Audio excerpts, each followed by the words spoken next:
নমস্কাৰ বন্ধুসকল, এইটো মোৰ চেনেলৰ প্ৰথম ভিডিঅ'।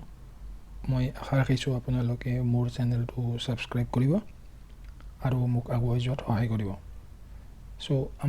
আমি বহুতেই ইউটিউবত ভিডিঅ' চাওঁ আৰু আমাৰ ইউটিউবত ভিডিঅ' চোৱাৰ পিছত ভিডিঅ' বনাবলৈ মন যায়।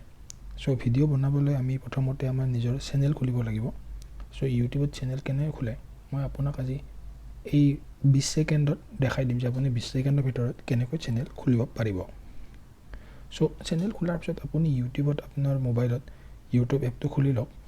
এই ওপৰৰ যিটো আছে ওপৰত ৰাইট ছাইডৰ ওপৰত ইয়াত আপুনি ক্লিক কৰিব। তাৰপিছত ইয়াত দেখিব ইউৰ চেনেল, সেই ইউৰ চেনেলত আপুনি ক্লিক কৰি দিব। এতিয়া আপোনাক নাম সুধিব, আপুনি কি নাম ৰাখিব বিচাৰে। মই দিলোঁ আগৰ বুলি নাম আছে, তাৰপিছত ক্ৰিয়েট চেনেল। বাছ এনেকৈ আপোনাৰ চেনেলটো অ'পেন হৈ গৈছে, আপোনাৰ নামটো ওপৰত আহি গৈছে আৰু ইয়াত আপুনি ইয়াৰ পিছত ভিডিঅ' আপলোড কৰিব পাৰিব। এইখিনিয়ে আজিৰ ভিডিঅ'টো। ধন্যবাদ।